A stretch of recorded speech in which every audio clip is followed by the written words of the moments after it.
អ៊ីរ៉ង់លួចចិត្តលោកប្រធានាធិបតីដូណាល់ត្រាំបាញ់មីស៊ីលប៉ាឡេស្ទីនជាច្រើនគ្រាប់ទៅសង្គ្រោះលើមូលដ្ឋានទ័ពអាមេរិកកាំងនៅតំបន់មជ្ឈមបូព៌ានៅក្នុងអ្វីដែលទីបញ្ជាការកណ្ដាលអាមេរិកសែនខំហៅថាគឺជាការវាយប្រហារដ៏ភ្ញាក់ផ្អើលគណៈអាមេរិកសុំសម្រាប់មិនទាន់បាត់ហត់ស្រួលបួលផងនោះក្រសួងសង្គ្រាមអាមេរិកកាំងមិនបានបញ្ជាក់ថាតើមូលដ្ឋានយោធារបស់ខ្លួនដែលអ៊ីរ៉ង់ផ្ដោតគោលដៅនេះនៅទីណានោះទេដោយត្រឹមតែលើកឡើងថាមីស៊ីលទាំងនេះគឺផ្ដោតទៅលើគោលដៅកងកម្លាំងអាមេរិកដែលឈរជើងនៅក្នុងតំបន់មជ្ឈមបូព៌ា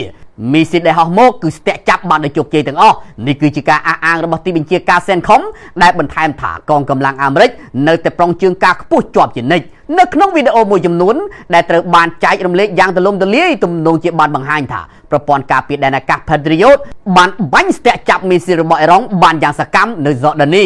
នៅក្នុងនោះរួមទាំងនៅក្បែរមូលដ្ឋានទ័ពអាកាស Muwafa Zalti ផងដែរកងឆ្មាំបដិវត្តអ៊ីស្លាមអ៊ីរ៉ង់ពិតជាចិត្តសឿងបានចេញមកអះអាងទទួលខុសត្រូវលើការវាយប្រហារនេះដោយលើកឡើងថាគឺដើម្បីឆ្លើយតបទៅនឹងសកម្មភាពឈ្លានពានរបស់អាមេរិកហើយថែមទាំងបានព្រមានថាខ្លួននឹងបន្តវាយប្រហារទៀតប្រសិនបើអាមេរិកនៅតែបន្តសកម្មភាពខុសច្បាប់ដ៏សាហាវប្រឆាំងនឹងផលប្រយោជន៍របស់អ៊ីរ៉ង់នោះការវាយប្រហារនេះគឺកើតមានឡើងត្រឹមតែប៉ុន្មានម៉ោងតែប៉ុណ្ណោះបន្ទាប់ពីលោកត្រាំបានបាក់កិច្ចប្រជុំបិទទ្វារជាមួយនាយករដ្ឋមន្ត្រីអ៊ីស្រាអែលគឺលោកប៊ិនយ៉ាមីនណេតានយ៉ាហ៊ូនៅសេតាវិមានជាការឆ្លើយតបអាមេរិកបានរួមដៃជាមួយនឹងអារ៉ាប៊ីសាអូឌីតវាយប្រហារទៅលើទីតាំងភស្តុភារនិងឃ្លាំងអាវុធជាច្រើនកន្លែងរបស់ក្រុមភេរវករនៅភាគខាងកើតប្រទេសអ៊ីរ៉ាក់វិញផងដែរយោធាអាមេរិកកាំងបានលើកឡើងថានេះគឺជាការឆ្លើយតបដ៏ខ្លាំងក្លាចំពោះការវាយប្រហារដោយដ្រូនចំនួន30លើករបស់កងឆ្មាំបដិវត្តអ៊ីរ៉ង់នៅក្នុងរយៈពេល72ម៉ោងកន្លងមកនេះហើយថាយោធាអ៊ីរ៉ង់និងដៃជើងត្រូវតែបញ្ឈប់ការវាយប្រហារទាំងនេះបើមិនចង់ទ្រាំខ្លួនបន្តទៀតរីឯអារ៉ាប៊ីសាអូឌីតបានប្រកាសថាកងកម្លាំងយោធារបស់ខ្លួនបានស្ទាក់ចាប់និងបំផ្លាញយន្តហោះគ្មានមនុស្សបើកដែលមានគោលដៅវាយប្រហារលើហេដ្ឋារចនាសម្ព័ន្ធប្រេងនៅតំបន់ភាគខាងកើតនៃប្រទេសរបស់ខ្លួនលោកឧត្តមសេនីយ៍ទូទុគីអលម៉ាលីគី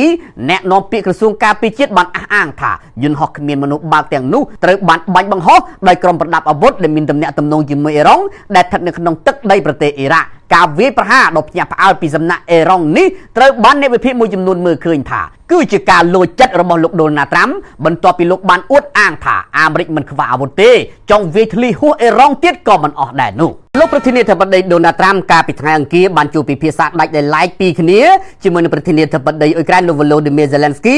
និងនាយករដ្ឋមន្ត្រីអ៊ីស្រាអែលលោក Benjamin Netanyahu ដែលសេតវិមានបានពណ៌នាថាគឺជាជំនួបដ៏ប្រសើរនិងមានផ្លែផ្កាមេដឹកនាំទាំងពីរបានមកកាន់ទីក្រុង Washington ដើម្បីជួបពិធីបុណ្យសពរបស់សមាជិកព្រឹទ្ធសភាលោក Lindsey Graham ដែលជាអ្នកគាំទ្រដ៏មុតមាំចំពោះអ៊ីស្រាអែលនិងអ្នកតស៊ូមតិដើម្បីឲ្យមានការផ្ដល់ជំនួយ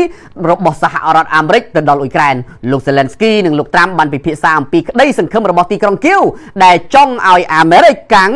ពង្រឹងប្រព័ន្ធការពារដែនអាកាសរបស់ខ្លួនមុនពេលដំណើរទស្សនកិច្ចនេះលោក Zelensky ត្រូវបានគេរំពឹងថានឹងជំរុញឲ្យលោក Trump អនុវត្តតាមការសន្យាអំឡុងកិច្ចប្រជុំកំពូល NATO កាលពីខែនេះពាក់ព័ន្ធទៅនឹងការផ្ដល់សិទ្ធិដល់អ៊ុយក្រែននៅក្នុងការផលិតមីស៊ីលស្ទាក់ចាប់ Patriot លោក Trump បានបង្ហោះយ៉ាងខ្លីនៅលើបណ្ដាញទំនាក់ទំនងសង្គមត្រាស់សុកសល់ថាកិច្ចប្រជុំបិទទ្វារដំណើរការល្អខ្លាំងណាស់ហើយគណៈមិនទាន់មានការបញ្ជាក់ជាផ្លូវការអំពីសហរដ្ឋអាមេរិកអំពីជំនួយយោធាទៅដល់អ៊ុយក្រែនលោក Zelensky បាននិយាយបន្ទាប់ពីនោះមកថាលោក Trump បានយល់ព្រមផ្ដល់អាជ្ញាប័ណ្ណដល់អ៊ុយក្រែនសម្រាប់ការផលិតមីស៊ីល Patriot នៅក្នុងស្រុកហើយភ្លាមបន្ទាប់ពីលោក Zelensky បានចាក់ចេញលោក Benjamin Netanyahu បានមកដល់សេតវិមានវិញម្ដងសម្រាប់កិច្ចពិភាក្សាដែលផ្ដោតយ៉ាងខ្លាំងទៅលើចំនួននៅក្នុងប្រទេសអ៊ីរ៉ង់ទំនាក់ទំនងមិត្តភាពរវាងមេដឹកនាំទាំងពីរចាប់ផ្ដើមមានភាពតានតឹងនៅក្នុងប្រមាណខែថ្មីដែលលោក Trump បានរិះគន់អ៊ីស្រាអែលជាញឹកញាប់ចំពោះការបន្តវាយប្រហារលីបង់និងមិនអើពើនឹងបទឈប់បាញ់បន្ទាប់ពីជួបពិភាក្សាគ្នារួចលោក Trump បានលើកឡើងថាវាគឺជាកិច្ចប្រជុំដ៏ល្អមួយ